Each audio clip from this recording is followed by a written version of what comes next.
Welcome to the podcast, where street smart, business smart, all kinds of smart people share their insights into the world of marketing, career journeys, and personal growth. So sit back and prepare to get enlightened with your host, Adam Posner.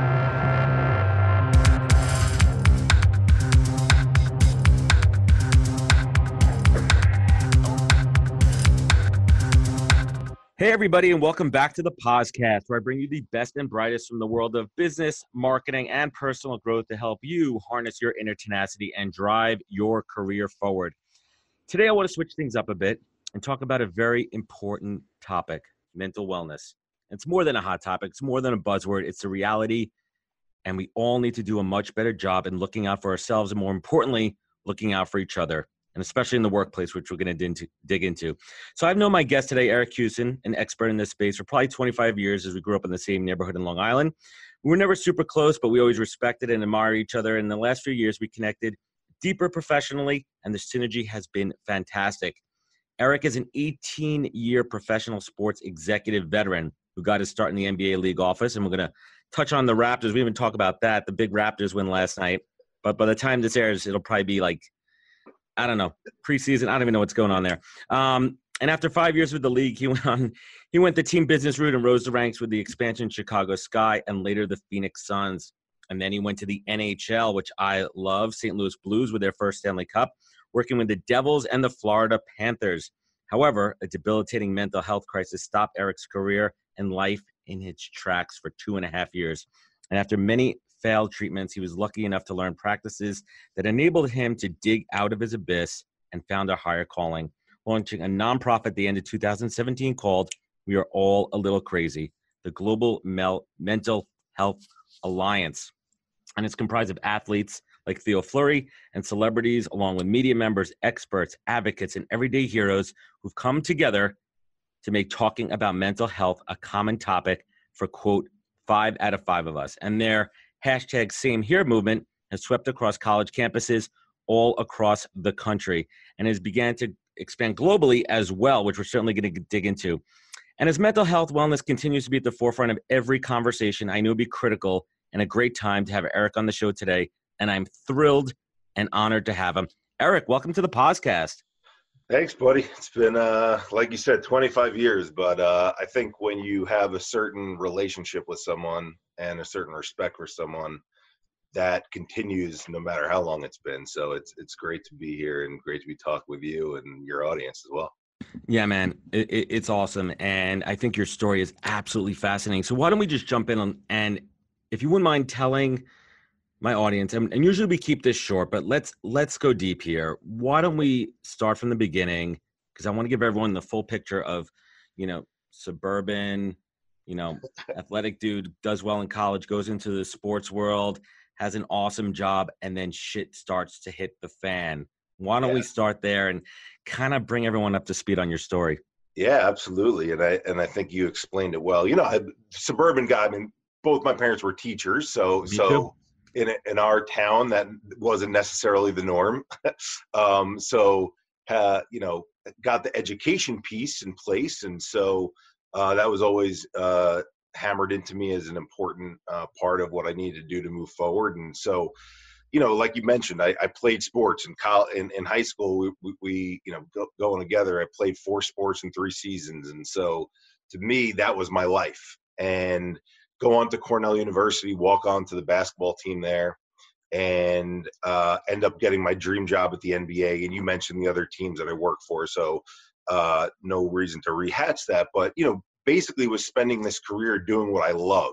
So I went from, I think an important part of the story is I went from playing sports and my nose being to the ground and being so focused there, to then working in the business side of sports, my nose being to the ground and thinking everything's great, everything's wonderful, right? And I think you probably hear that a lot with people who go into whatever it is, the career that they want. And it could be accounting, it could be finance, it could be anything that, when you find something that you're passionate about and you lose yourself in it, you don't feel like you're working a day, and you think, what could be wrong, right? So about 6 months into my tenure with the Florida Panthers, I had taken on this role that was called the Chief Revenue Officer.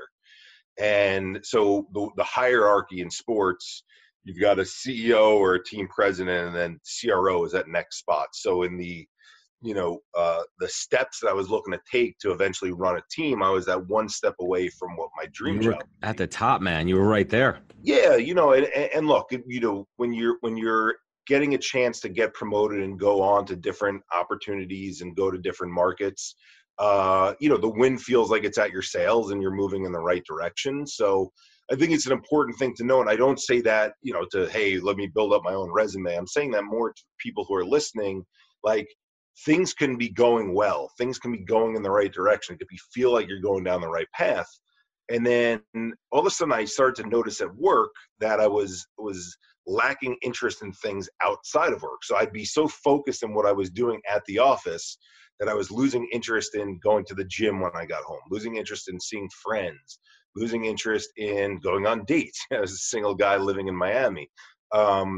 And I justified that by saying to myself, well, my job's really important now. I'm one step away from that dream role. You're career focused. Exactly. Your mind was in the career, and we see that a lot. I have buddies at the big consulting firms working their way up to partner, and they block everything out, and they, in relationships, suffer. They stop focusing on things. So what happened there? Well, I'm glad you brought that point up and you stopped in the middle there, because, the vices that we talk about, alcohol, drugs, sex, gambling, work is one of those vices. And we're going to talk about why in a second, but I call it workaholism.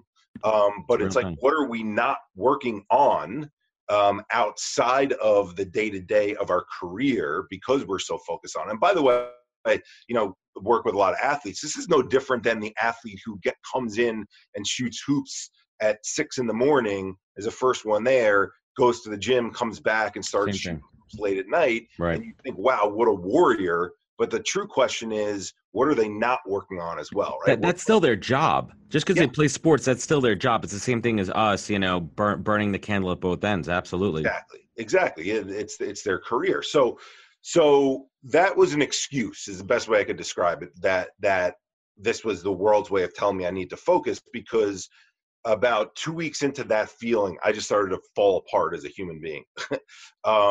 The best way I could describe it is if you had a robot that was programmed like in an artificial intelligence type of way to act like a human being, and you're watching this robot walk down the street, and then Adam comes from behind and clips the wires out of the back of that robot, and you start to see it literally like eyes move to the back of its head and all abnormal functions with its arms. You were just super locked into the day-to-day, the career focus, the work, the stress that it involves, dealing with the pressures every day that you had blinders on, you had nothing else going on. You weren't concerned about family, friends, relationship, your physical well-being, nothing. Yep. And to be fair, I was the years prior, but it was just during this period. And so it was almost felt like this message, like, oh, okay, you need to spend more time. And sports is crazy in and of itself.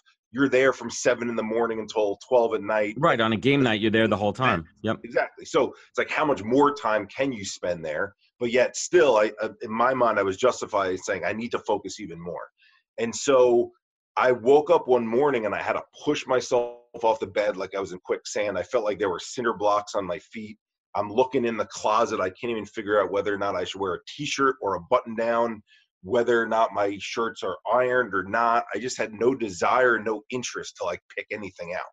And I think for people hearing, that's a really important sign, is when the day-to-day things that you take for granted or just part of your normal routine that you could do on autopilot, when they start to become difficult and you actually have to start to think about them, that's when there's real problems starting to arise. That's important. And we'll certainly talk a little bit more about that later. I want to talk about signs in the workplace, signs in life that, you should look out for yourself and look out for others. So continuing down that path, you were. Yeah. So I go into the office after feeling that way that first day, and it spiraled from there. I closed my door in the office. I didn't want to talk to anyone.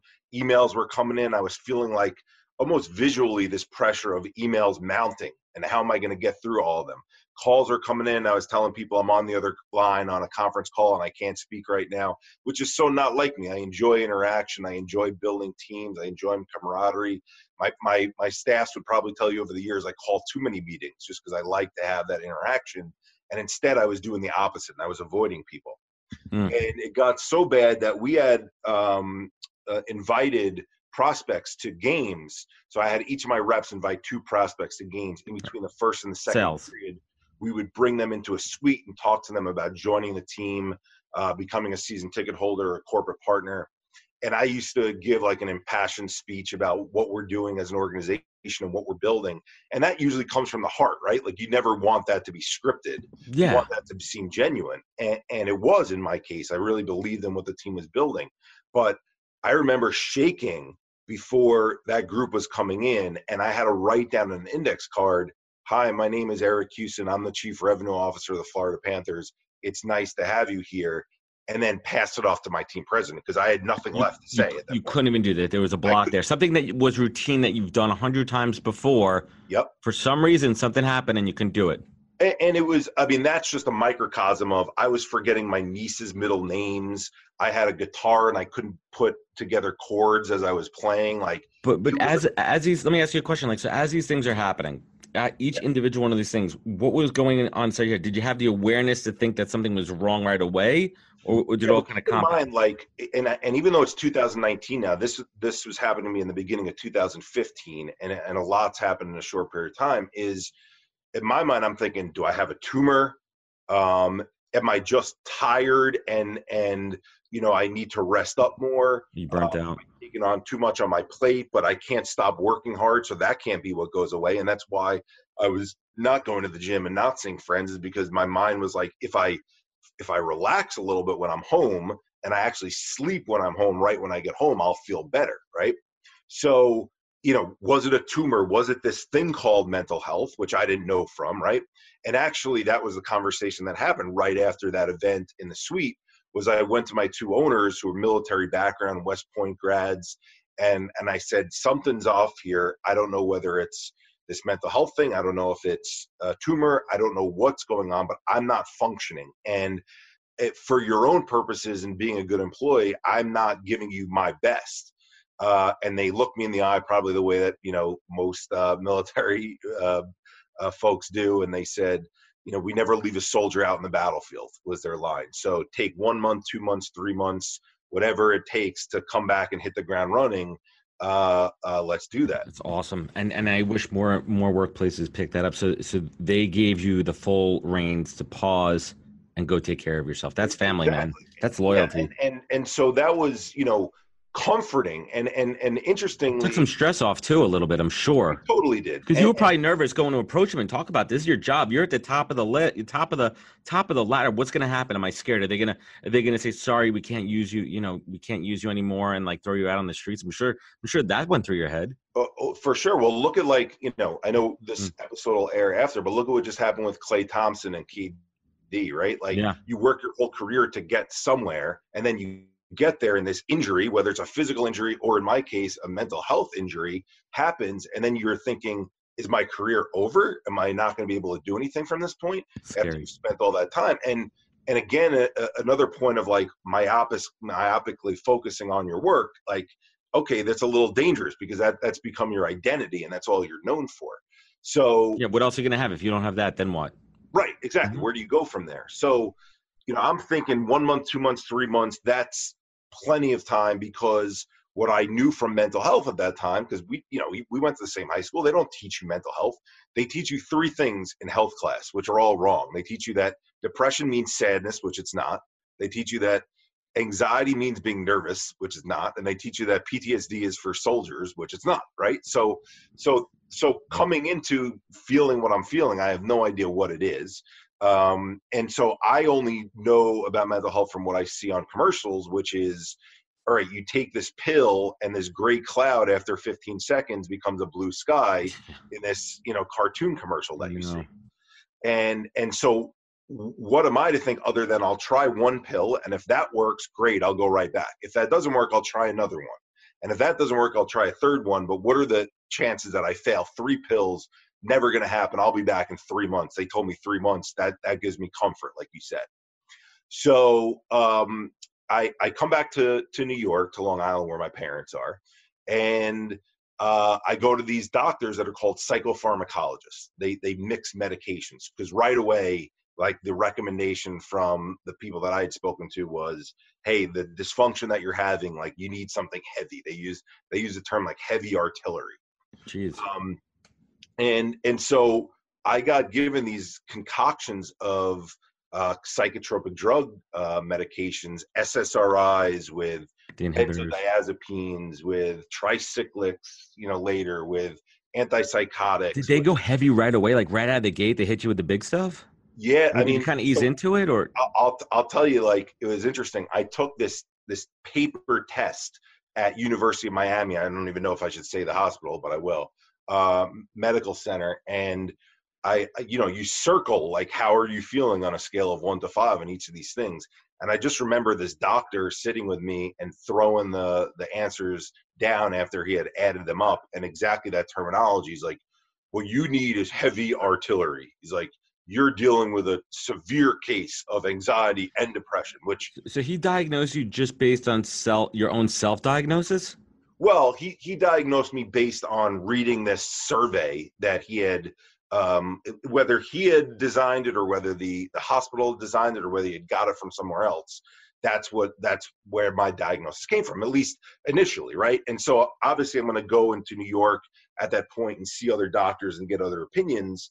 And here's the interesting thing about seeing doctors. So every doctor I went to, the same question was, the first question was the same question, was, what are your symptoms? No one asked me, what was my life like? What led into this? Everyone asked me. No one asked about the context. No one asked about your day-to-day. What do you do for a living? Are you in a relationship? Do you have kids? Nope. Have you had a traumatic experience in the past where you beaten, drug use, split family, all those things that really tell the story of someone's psyche and background? Nothing. Right. And now keep in mind, I'm seeing psychopharmacologists who get paid, every 15 minutes you're paying a ridiculous amount of money for you to come in there and then to give you some magic pill combination. And so what you're describing in terms of the psychology world and seeing a psychologist is more talk therapy, which I had been to as well. But the medical world at this point, in terms of seeing my symptoms, their feeling was, oh, I'm beyond just talking alone. Like, I need something heavy to pop me out of this. And look, we grow up in a society where you have strep throat, you have bronchitis as a kid, and your parents take you to a general practitioner and you get this magic pill called an antibiotic. So of course, wouldn't our minds automatically go to, when I don't feel well, I need a medication, right? Like, it's just the mindset we're in. Yeah, it's a word. Exactly. And then the commercials on top of it. So for 2.5 years, I'm laying in a bed, staring at a ceiling, not watching TV, not listening to the radio, being told to eat because I had no desire to eat. The message just wasn't coming to me. And, I'm waking up with what I describe as like zero thought process whatsoever. So imagine, like, when we wake up now, we take for granted that I want to put on my shoes or I want to brush my teeth, obviously not in that order. I want to shower. I want to do this at work. Well, sometimes when your brain goes in shutdown mode like that, when it's an overload, you literally wake up and you're just staring and you don't know what to do with yourself. And that's the mode I was stuck in for 2.5 years. They talk about fight, flight, freeze mode. I was likely in freeze mode, which we'll get to in a second, probably why I was in that case. But for that 2.5-year period, I tried over 50 different psychotropic drug combinations. Jeez. And what did that do to your body? Well, I wish I knew. I mean, I'm sure time will tell down the road. Oof. But in terms of side effects, certainly, some increase the anxiety. So, like, I'll give you a tiny little tidbit from it. So when you describe cognitive dysfunction to a doctor that you're not thinking straight, immediately they think ADD and ADHD, and they want to give you an upper. So some of these doctors were prescribing, on top of the antidepressants, they were prescribing Ritalin and Provigil and Nuvigil and Adderall. And so it would just skyrocket my anxiety even worse, which was already on overdrive. And I would call and say, like, it feels like the world is ending. And they would say, okay, take more Xanax. So it's one to compensate the other. Exactly. Jeez. Now looking back on it, I realize the errors of the ways now, but back then, you're just following the path of someone that you believe is an expert. You're gonna listen to them. You're gonna blindly listen to them. But I'm sure you're smart. Like, so lost. else. Now let me ask you a question. Like you're a smart dude. Like were you researching on your own at this point, or did your mental illness kind of even take you away from that thought process you would normally have to be like, all right, let me do my due diligence. Let me do a little bit of research on what these drugs are, why I'm taking them. Yeah, I mean, I did do research with a little bit of cognitive abilities that I had, and Yeah, look. also, my best friend Stacy, who I'd met down in Florida, who had been through something similar, though not as extensive. She was in my ear the whole time, being like, "You're just making Yeah. yourself worse by researching this. Stop researching it and stop making yourself crazy." No, You need to know what back to that word by looking up more and more, and so. I just kept trying to find what was wrong with me. Now, here's the interesting thing, and why ultimately we'll get to why I decided to form an organization is there's no central place to go and look. If you look at some of the largest nonprofits in the world and you look at their resource recommendations, they're like, here are the top places to get medications. Here's the top place to go to get talk therapy. But when we talk about other treatment modalities, which we'll get to also, that there's little one-liners like, it has been shown that alternative treatment modalities may also be helpful, but that's all you see. So yeah, they don't tell you what they are. Yeah, they don't tell you what they are, and the emphasis is on the drugs. And I don't know if that is because there's a backing from big pharma. Right. You could look that up on your own if you're listening to this and see who takes what from who. But let me ask you a question. So at this point right now, when you're breaking down, you're heading downhill, you're almost at the bottom there. What was that relationship with your parents and your family? Were you open with them? Were you talking with them about it? What was their guidance? Yeah, none of this ever was about like that whole concept of stigma and everything. Like that was never the issue with me. The issue with me was literally the ability to communicate. Like I would, at the beginning when I was still trying to hold on to my job thinking, okay, it's only going to be 3 months. I would get a call from my CEO, who was my friend and my boss at the same time. And I was as nervous to talk to him as I would have been to talk to someone about putting a takeout order in through a restaurant. Like the words just weren't coming to mind. And, you hear the term agoraphobia, not being able to leave your house. So imagine that, like fear of doing anything, literally clouding any ability to do anything from a conversation to an email to leaving your house. It's that same feeling. You just feel like your faculties have completely escaped you. And so, I continued down this path of trying these different medications. And finally, a doctor says to me, you've got to go a more extreme route now. We're going to try TMS therapy, which stands for transcranial magnetic stimulation, where they put this half moon shaped object above your head, like a helmet, and they shoot electromagnetic waves into your brain. And so I do that, and I'm supposed to do up to 30 treatments every single day. Like you're not like, you could skip a day, but the recommendation was to do them every single day. Forget the money piece of it where it's $350 a session and it's not covered by insurance, which, there goes my savings, fine. But on top of that, like I'm doing a treatment that I never thought I'd do. That was the less invasive treatment that we'll get to in a second on what the next recommendation was. So 23 sessions in, and then all of a sudden I get home and I'm looking at these pill bottles that are on my counter because I never wanted to leave my room. So all my pills are there. And I have this record playing over and over in my mind saying, swallow that bottle of pills, swallow that bottle of pills. Oh, geez. And so for everyone and I talk openly about suicidal ideations because we're a very important figure for people to know. We are at a 30-year high in suicides. We lose 1 million people globally to suicide. Okay. Like this is an epidemic. This is not something that like is just going to pass, yet we're not giving it the attention that it needs. And everyone thinks of suicide who hasn't felt suicidal ideations before. And they think, what could have been so bad in that person's life? It's not a matter of like, I broke up with my girlfriend or my goldfish died, so I'm sad and now I want to kill myself. That's why you see so many people that die without leaving a note, right? That's why you see so many people that die and you hear the term never would have thought, or that's the last person I would have expected. It's because when stress and trauma build up in the system so much, we start to get error messages. And that was my error message. And I know I'm going on a little bit of a tangent. No, it's okay. Please. It's important. Audience. This is critical. This is important. Like, who hasn't, like, I've done this in every room I've spoken in. Who hasn't had a thought when they've been on the edge of a building, looking over the edge, What's it like over the edge of that building? Who hasn't had a thought when they're driving in the left lane and another car is driving the opposite way in the left lane? What would happen if both of our cars turned a little bit to the left and into each other? Who hasn't had a thought going over a bridge thinking, what happened if my car lost control and I went over the bridge? I think it's safe to say that we've all at some point have had that like kind of thought in our head. It's human. It's a human thought. And I look, this is to what extent? But the reason I believe it's human is because we're curious beings. And I think technically we're the only species that can commit suicide. I may not be right on that one. You know what? You taught me something if that's the case. I mean, I never look at it from like a research perspective. I look at it more like, here's my lived experience and I share people what I've been through. But, you know, to your point about who hasn't had that thought, you know, let's give a more benign example of it. Who passes by a door and doesn't think what's behind that door, whether they open it or not, right?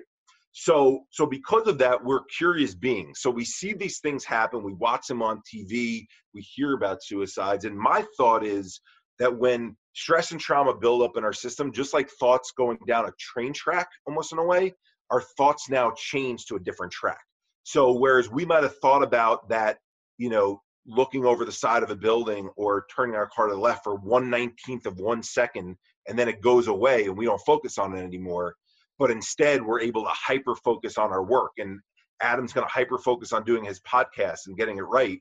Well, now those thoughts that were just passing thoughts before now become hyper vigilant thoughts that we're thinking about over and over again. And I believe that's what was happening to me. So I'm looking at these pills and I almost have two brains going on at one time. Brain one, which is like this impulse brain telling me swallow, swallow, swallow, take that bottle of pills. And the other part of my brain that's saying, what are you talking about? You don't want to die. Like, you've been fighting, right, like your rational self, right? It was. I'm not using bipolar, but it was split, almost split thing. Split. Well, I certainly don't have bipolar just because I've been to like enough. You know, that's not. And I know that. I would say it's more like you have this rational thinking part of your brain, and we all do. Probably the best example I can give you is if you're up there giving a presentation or you're even doing your podcast, and the back of your mind is critiquing yourself as you're speaking.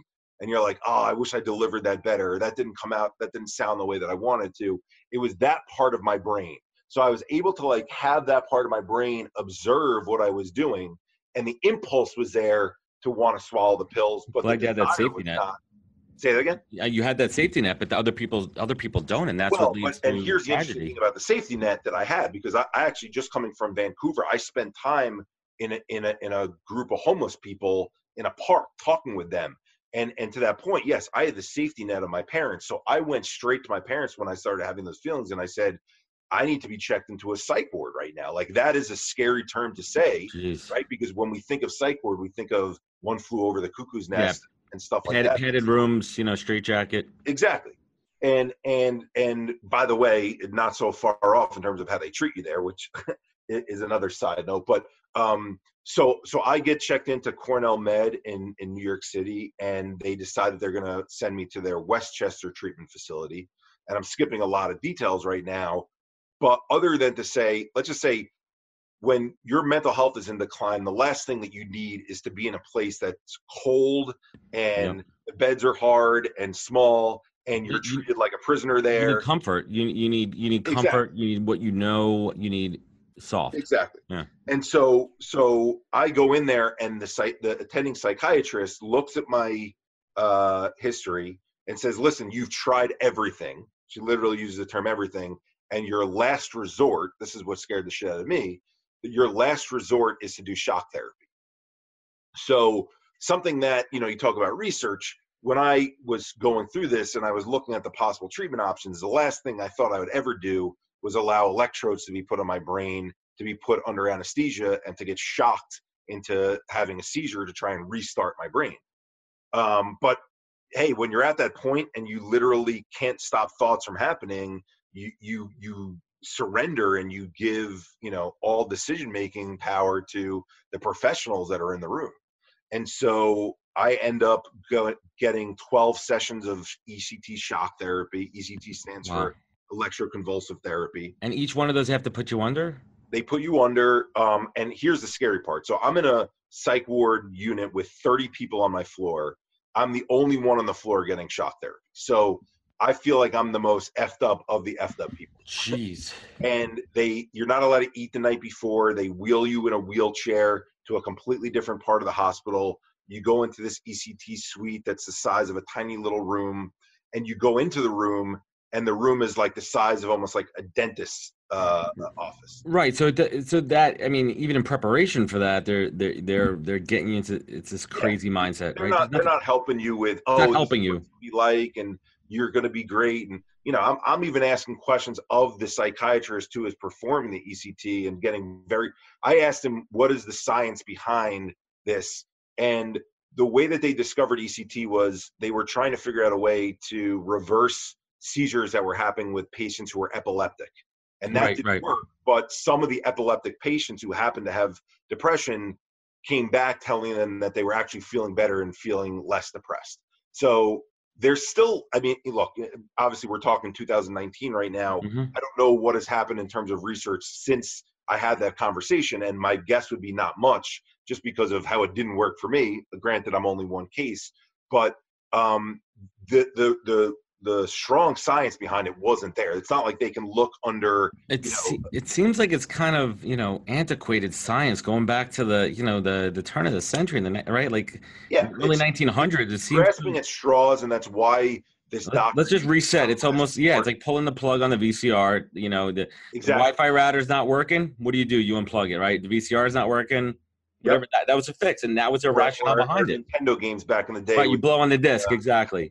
No, that doesn't work. Using the Q-tips and the. So, how many? You said 12? So I did 12 sessions over 6 weeks. So it was about 2 weeks. Jeez. And I leave the hospital feeling no better than I had for the previous 2.5 years. But did you ask the doctor, what am I supposed to feel? What does success look like? That question. Of course. I mean, answer that. Granted, it would have been better had I had a peer on the floor who was going through it and I could compare my results to them. But about the third or fourth session is when I started to really get upset, because I'm thinking, by the way, I would wake up and I'm sure you've been woken up in the middle of REM sleep by like your family member or your kids or whatever. And all the time. Like, where am I for a second? Well, imagine having that feeling for a good 30 minutes after you wake up. Like, you don't know who the president is. You don't know what year it is. So it's scary. That's scary. It was awful. Like, how'd your heart feel? How did you feel it? Like, so you had the mental, but what about the physical? Like, like the body tension? Like, did you feel it in your heart, in your chest, breathing? Yeah, but you know what? Like, I'll tell this to people who've not gone through major mental health complications. And when you hear what my brother's been through, you'll see that I'm not playing favorites in terms of, mental versus physical. But when you're going through major mental health stress and trauma, like, your body is second to you. Like, when this up here is not working and is not feeling right, like, no matter what pain you're feeling in your body, it's a far, far second to what you're feeling in your head, because the world just doesn't seem right to you. And so if you have a stubbed toe or your heart is beating fast, it doesn't even register. It's low down on the totem pole relative to the other things that you're going through. So I hear you, man.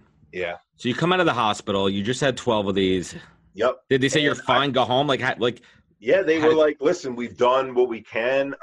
It's such a weird. It's like a movie. You're giving your laces back in your shoes, because that's something that they're fearful of when you're in the hospital, and you get taken home. And so I'm laying back in bed, in that same bed I was in, by the way, the bed that I grew up in as a young kid, like in the same town. Right. So now you're in your twin bed with your Superman sheets. Yep, exactly. And I'm looking up at the ceiling thinking, unless Pfizer or one of these other big pharma companies invents the magic super pill that happens to work for me, I'm never getting better, because I didn't know from other treatments. And then all during this time, you're sitting there, you're back in your home. I can imagine those thoughts, like a time warp. Yeah. Like, what I do, I was at the top. I'm in Miami. I have a great job, great apartment, great life, and everything. And all of a sudden, I'm back at home in my parents' house in my bed I grew up in. You don't even have the luxury of having that type of thought, because that's initially the case. But then back to like what happens when your brain gets to a certain spot, you just want to feel some sense of normalcy. Like, you're not even concerned about your job at that point. And that's why when I mentioned like stigma and stuff like that, for me, that was never the issue. Like, I'll tell whoever the hell will listen to me if they'll help me get better. That was my mentality. And friends were there to support me. And no one really understood what I was going through because no one had gone through it at that level. But, you know, at least I had people who were in my corner and said, you know, we're going to be with you as long as this takes for you to get better. So that hopefully answers your question about what my parents were there for. So I, you know, luck would have it, my mother takes this course on breathing with her friends. You know, they're all retired teachers and they go to these like continuing education courses and stuff like that.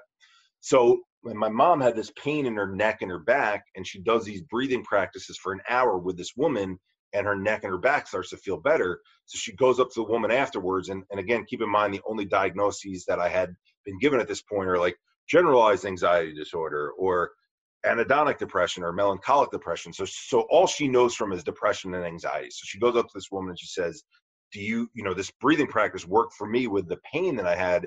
Do you actually help people who've been through anxiety and depression feel better through this breathing practice? And the woman said, absolutely. Like, I'm a yoga practitioner and a psychologist, and I believe there's a mind-body connection, and I'd love to work with your son and help him any way that I can. So I go to her house, begrudgingly a little bit, but also like, well, what else do I have to lose? Yeah. And she's the first practitioner, you know, maybe because she doesn't prescribe meds, but right. Eastern medicine, because she asked me to tell her what's gone on in my life, right? And not in a way like, hey, let's talk about, you know, your relationship with your father and let's dive deep into that. She was trying to figure out your trauma. What exactly. the breaking point. Exactly. But keep reverse in mind, engineer like, it. No one had approached it that way before, so I'm not thinking that way. So I start telling her about, I have an older brother and I have a younger brother, and then, okay, tell me about your older brother. And I literally list off this list, you know, the same way I'm going to tell you right now. This is the exact way I described it to her. I said, well, from the time I was 9 years old, my older brother broke his femur bone in an accident, was in a body cast for a year and homeschooled. Healed from that, diagnosed with leukemia, had leukemia for 5 years, went into remission, was in a Jeep with his friend. His friend was driving erratically. There was no seatbelt in the back of the Jeep, flew out on the Meadowbrook Parkway, landed on his head, cracked his head open, lost partial vision in his eye. Heals from that, gets diagnosed with a relapse of leukemia, goes stronger chemo regimen because they really needed to knock the shit out of the cancer to get it out of his body. His body goes into septic shock from the stronger chemo treatment. So he's in the hospital. He goes into a coma. He's in a coma for 3 months, and we don't know if he's going to wake or if he's going to have any brain activity. He finally wakes, and he does have brain activity, but they realize that he's kind of talking erratically because there's pressure on his brain. So they have to put a shunt in his brain permanently to drain out fluid. And then finally his kidneys fail from the rigor of all the septic shock. And my dad, who's the closest match, has to donate a kidney to him. Wow. So I'm telling her this story in exactly like that. And her jaw is to the ground. And you know, she kind of puts her hand next to me and she's like, Eric, you have PTSD. And I said, Donna, why are you the first person telling me I have PTSD? Number one. I go, two, going back to what we were talking about earlier, we were taught in school PTSD is for servicemen and women. So I never was in the service. So how do I have PTSD? And she kind of, you know, grinned a little bit. She's like, is there anything else you want to tell me about your experiences that may have affected you before I tell you a little bit more about what's involved in PTSD? And, you know, you remember Billy Garfield from high school. Billy was a year older than I was. And so in the same year, I lost Billy, who was my best friend growing up, my roommate from college, and then a kid that I volunteered with at the hospital for special surgery, all died of heart conditions. And so, you know, so again, she kind of jumps back at me and she's like, Eric, she's like, this is very similar to what I hear from people who had friends who jumped from the building in 9/11, women who've been in a sex slave trade, people who've lived through natural disasters. Like, yes, your trauma happened over the course of many years, but I'm surprised you didn't fall apart until you were in your mid-30s anyway. Like, this should have happened way sooner. Right. You just figured out coping mechanisms. Right. Coping mechanisms, your internal strength. Exactly. So I immediately, this was kind of the first epiphany that I had in terms of going down this path of starting an organization, is I shot right back there and I said, wait a second, you're telling me that things that happened to other people affected me. And she said, no, I'm telling you that things that happened to you affected you because you had a front row seat for these people. Did you not care about these people and love them? And I said, yeah. And she said, well, then they affected you. And then you weren't a bystander. You were an active participant. Exactly. But my immediate reaction was to think, who in this world doesn't have, going back to the thoughts, right? Now let's talk about experiences. Who doesn't deal with the premature loss of loved ones? Who doesn't deal with the sickness of loved ones? Who doesn't deal with breakups and job losses and divorces and, you know, potential bullying when you're younger and verbal abuse and sexual abuse, right? So the list goes on and on and on of the things that we deal with as humans. So I just shot back and I said, I don't care if you call it a lot of fucked up things instead of PTSD. Who doesn't have a lot of fucked up things, right? And so she kind of smiled in a sage type of way, and she's like, well, that's the way that we think about mental health. It's, you know, more about these experiences that we have than it is just these disorders or these diagnoses.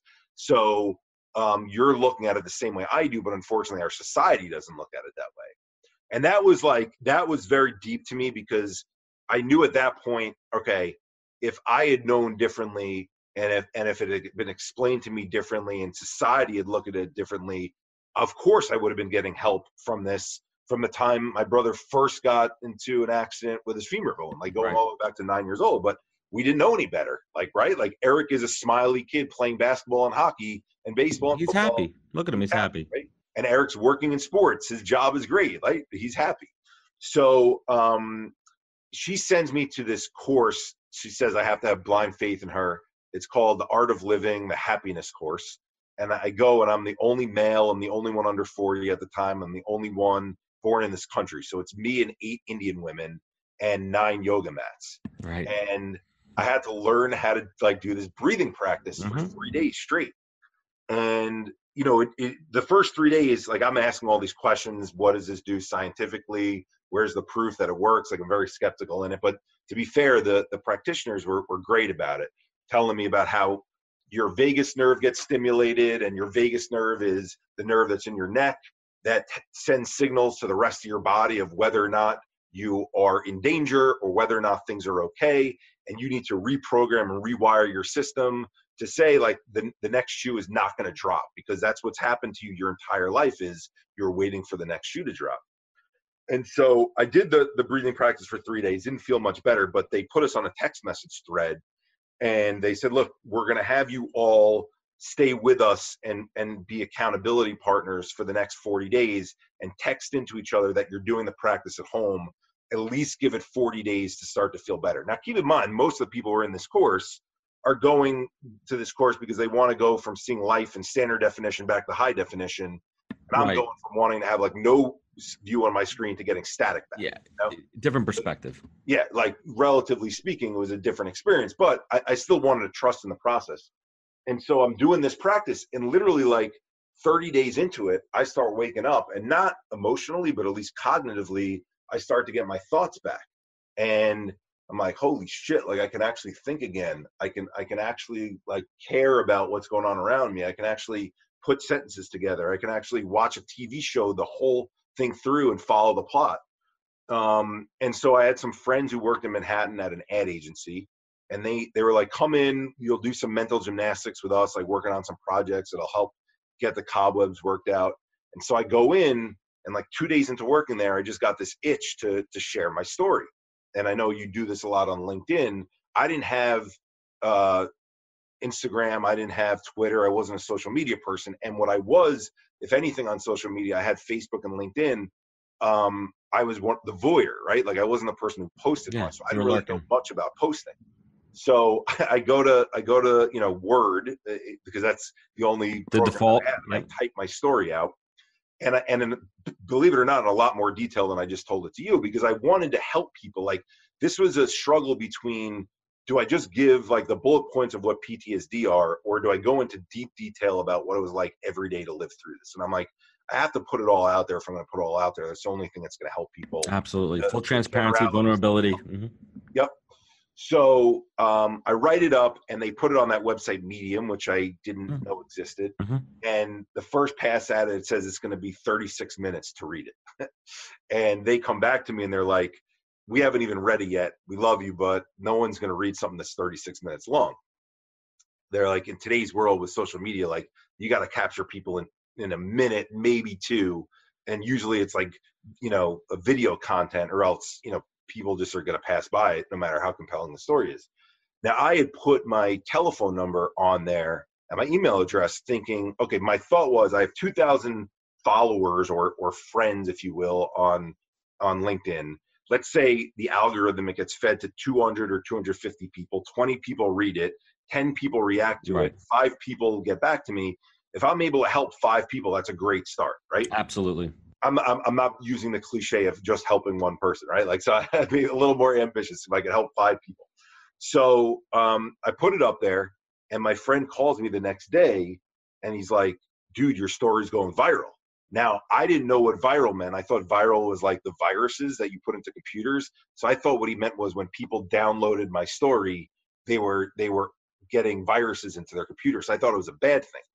So I'm like, do I take this down? What do I do? He's like, no, keep it up. It means people are reading it. So the long story short on that story is it gets read 110,000 times in that first week. Wow. But I get over 400 calls from as far as China. Wow. And here's where like epiphany number 2 comes is I'm calling back all these people. I have an Excel spreadsheet to get back to all these people. And I'm in the office doing it at this time. We have an open office, so everyone's hearing me. And there wasn't a single mention. I know that sounds hyperbolic, like, oh, you know, you're really painting with a broad brush here. Not a single person mentioned a disorder name. So I didn't get any calls being like, Eric, I have bipolar depression, or Eric, I have. No one was trying to diagnose you here. Yeah, but people were sharing with me what they'd been through in their life. Like they were treating me like I was a freaking therapist, right? Even though I'm not. Maybe because I'm decent at listening, they were like, you opened up. You were being vulnerable. You were sharing, and so many people don't do that. You're the minority, right? So and that term that I didn't know, that safe space that was created. A lot of these people had never been to a therapist in their life, right? But they read what I had been through with my brother or with my friends passing away. And so I heard things like, Eric, I had a child that I lost to SIDS 5 years ago, and I've never been the same since. Or even things like, Eric, I had my dream job at 22 years old right out of school, and I took a chance with a startup and left that job. And even though I'm enjoying what I'm doing and I'm getting compensated well, I've never been the same as when I first took that job and I was so excited to get started. Or Eric, I remarried and things were not great with my first wife or husband, but now I'm in a happy marriage, but it's still not as happy as it was before, right? So people are like getting deep in terms of what they're dealing with. And then the end of the conversation is always, and I'm having these feelings that sound similar to, maybe not the same extent, but some of the symptoms of what you're going through. And it was at that point that I realized the common thread that ties us together as a human race is not disorder, it's challenge. We all face challenge, right? We all have different challenges that we go through at different times in our life. And said another way, those challenges are stressful experiences and traumatic experiences. So this idea of stress and trauma in my mind started to really take shape. And I started doing some research and looking at the largest nonprofits in the world and seeing, okay, what are their marketing campaigns? Why did I not realize that I needed to get help? Right. And so here were the 3 things that I found. They each started with the stat 1 in 5 people have mental illness. Right. Well, okay, how many people are raising their hand being like, I'm mentally ill? They're not. They're walking through life just dealing with shit that happens to them. Right. And they don't believe they're in that category. They don't want to believe they're in that category. They don't like those terms. And so they're turning a blind eye to it. So we're basically telling 4 in 5 people, hey, you're normal. There's nothing wrong with you. Everything's fine. This whole mental health thing is mental illness. You don't need to be concerned about your mental health. So that was issue number 1, why, at least looking back, I had never thought of it. Then issue number 2 was all the campaigns with the stats were stop the stigma, stomp the stigma, erase the stigma. Well, one, you're reminding people that there is a stigma the more you use that term. But I think more importantly is coming off of the heels of the 1 in 5 versus the 4 in 5, when you're using stigma over and over and over again, you're basically telling the masses of people that there's a group of 1 in 5 people that are being painted into a corner, looked at in an ugly way, and you all in the 4 and 5 category that are beautiful, normal people, you're the ones who are doing it to them. They're going about it the wrong way. Yep.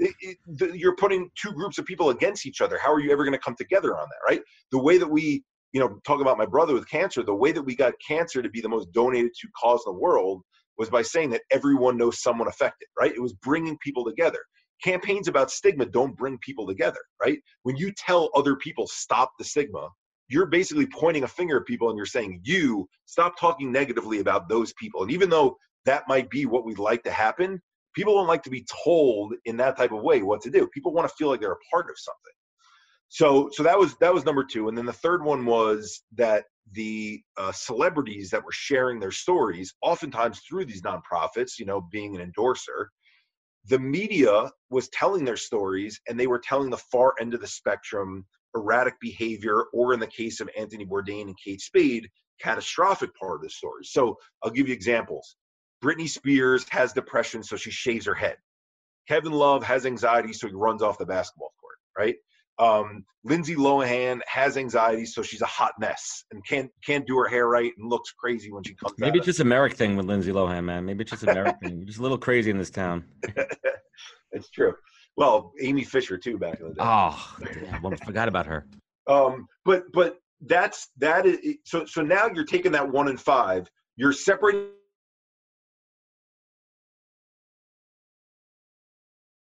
Hold on, we got disconnected there. Hold on. On the far end of the spectrum, erratic behavior, and so what are people to think other than, well, if I'm not running off basketball courts, if I'm not shaving my head, if I'm not having to leave in the middle of a test and I'm able to grunt through it, then I'm not this mentally ill thing. I don't need to worry about that topic, right? So that's where the impetus for this idea of thinking of mental health across a continuum. If stress and trauma can build, and the best analogy I can give you and kind of the listeners is, if you ate a cheeseburger and French fries every single meal every day for the next 5 years, you would start to develop, diabetes. You start to develop plaque in your arteries, and it wouldn't be good for your physical health, right? So, but the thing is, we know that stuff, like it's been accepted science. And we also see the effects on our body because we're putting weight on. So what do? We try to do the opposite. We eat salad every day, and we go to the gym, and we try to do things that are healthy for us. Well, right. The equivalent of eating a cheeseburger and fries every day is dealing with stressful and traumatic situations every day. You're eating the same shit every day, right? Not doing anything about it. Yeah. So going back to that stat, that we have 1 million people that we lose to suicide, and that's just losing to suicide. That's not attempting, and that's not people who are miserable who haven't attempted. Think about how many freaking people are affected in this world by this. So you look at that and you say, we are eating cheeseburgers and fries for our brain on an everyday basis, yet our society is doing nothing about it other than saying, well, if you get to the bad point at the end, you can take this medicine that will make you all better. And that's just not the case. And my example is the case of that. And by the way, in the case where medications work, this is at least what I believe. I'm not a medication basher. I myself am still on Lexapro. I think medication is a symptom management tool that can help when you're not feeling well. And you go to a general practitioner and he or she prescribes Zoloft or Prozac or Lexapro. You might go from feeling 75% of yourself to feeling 85% of yourself. But the question then becomes, why are you not feeling 100%? Or what happens when stress and trauma continues to build and that 85 starts to dip back down to 80 and 75 and 70 again? A medicine is not the answer. It's not this cure the way that it's marketed, the way that Big Pharma markets it. So, the experience with learning about the breathing practices, the realization that everyone goes through something, and the wanting to get the message out there that mental health lives across a continuum, that we all need to be concerned about this. That's what ended up being the impetus for creating the idea of we're all a little crazy, right? And crazy has the A upside down, and it's approachable. Bringing everyone together instead of tearing us apart. Exactly, because who can't say that they've said to their friend before, oh, you're acting crazy, man, or this sandwich is crazy good. And it's funny because we came out with this campaign, the end of 2017, and I had some detractors, especially in the mental health world, who said, you can't use a triggering word to, and then Nike comes out with their campaign about crazy. and I take no credit for Nike coming out with their campaign. There's far smarter marketers there than I, but they showed that you could repurpose a word the way that we use it in right, a word that had a negative connotation into a positive. Exactly. And so to say, is it crazy to think that you could have kids like Serena Williams and come back and still dominate your sport, right? So our crazy was, hey, let's create a cult movement around this where people can feel like we're all somewhere on this spectrum, we're all in it together.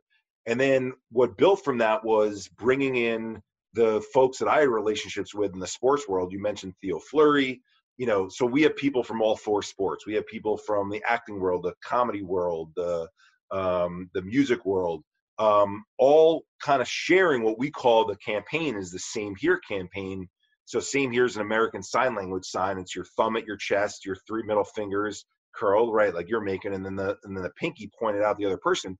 And I'm saying with Same Here, not Adam, I have depression, you have depression, or Adam, I have anxiety, you have anxiety. It's Adam, I've been through some shit in my life, you've been through some shit in your life. If we haven't chosen those things to happen to us, why the hell aren't we talking about them, right? So I think that softer approach is what enabled us to get more and more endorsers to come on board, because now it became a campaign around telling your story of challenge, as opposed to your story of disorder. And who doesn't have a story of challenge? Right, you're flipping the script. You're changing the dynamic of the conversation. Yep. So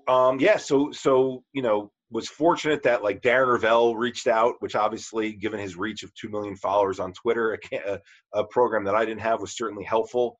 And to his credit, he proactively reached out to get on board. And then this kind of groundswell of people just being interested started to build. And we started to build programs for 4 main categories. So we have Same Here schools for K through 12. We have Same Here sit downs for colleges, because the feedback that we got is you can't ever get college students to sit in one place at one time.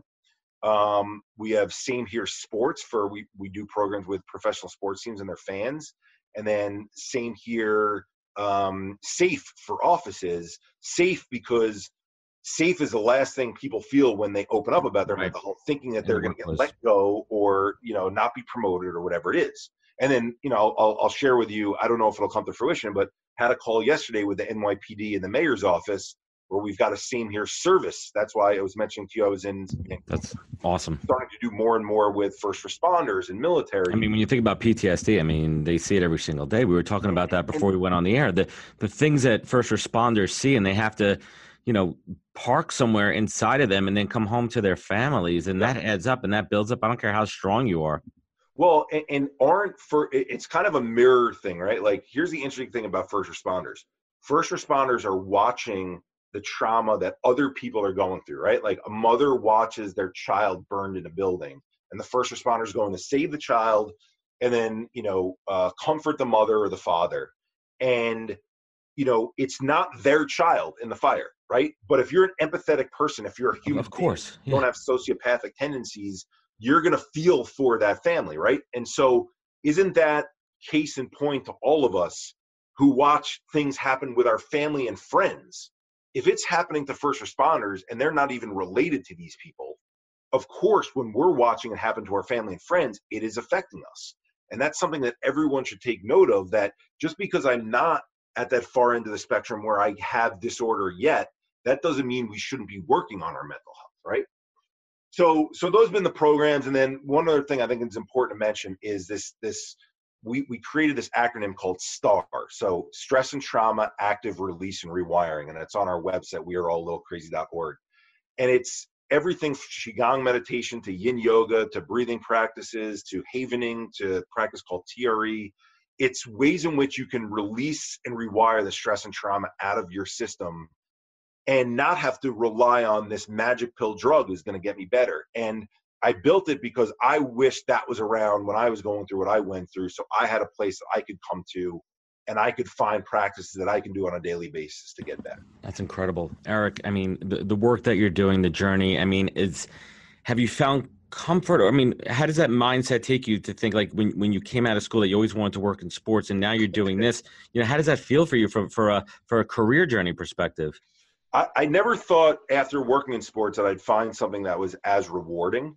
And now getting a chance to get up in front of 1,200, student athletes at, Boise State University or USC and tell my story, but more importantly, have students come up to me afterwards, or parents come up to me afterwards, or office workers come up to me afterwards and say, that changed my life. That's more rewarding than anything I could ever do in sports. There's a piece of sports that I miss, which is the playoff run. But aside from that, that's an adrenaline rush too. Yeah, and the adrenaline rush. But I get an adrenaline rush from this. But, the chance to win a ring is certainly missing. But the day-to-day, what I get out of this is way more rewarding than anything I ever got in sports. Wow, that's a fantastic story. Eric, truly incredible story. And I hope that everyone, spent the time to listen to this entire episode and resonate. And we'll share all of Eric's links below and how you could get involved. Eric, 2 questions as we wrap up the show today. And I ask every guest on the podcast. First, what is your superpower? What do you do better than anybody else? What is ingrained in your soul? What in your DNA? I think I developed this, but I think everyone has the ability to, which is I learned to use perspective. So I think perspective is every human being's superpower, because think about it. I'll use it physical health analogy. If I twisted my ankle and then I ran on it and I felt like shit and then it healed, think about how much better I would feel relative to what I was like running on it. So I could talk to you in this podcast and say, I don't like the way I sounded. Hey, relative to how I was a year and a half ago when I was laying in a bed, perspective, right, gives me this opportunity to say things are pretty good right now. Right. Absolutely. And Eric, last question, and this to me is the most important question. When you were at your lowest, when you thought all hope was lost, when you're like, shit, I cannot believe I'm sitting here in this institution, in this small, cold bed, looking up at the ceiling, and, I'm about to get my 8th round of shock therapy. What did you look to for your North Star? What pulled you up? My North Star was wanting to help other people. I know that sounds weird at that place, but I kind of felt like I had this thing inside me telling me, if you could pull through this, you can use this as a projectile to really help other people get out of whatever they're going through. So, wow. So it's a blessing in a way that you go through all that credibility to now talk about it in a different way with other people. Wow, that's incredible. Everyone, I please take the time, get involved. So closing thoughts here. Burnout is real.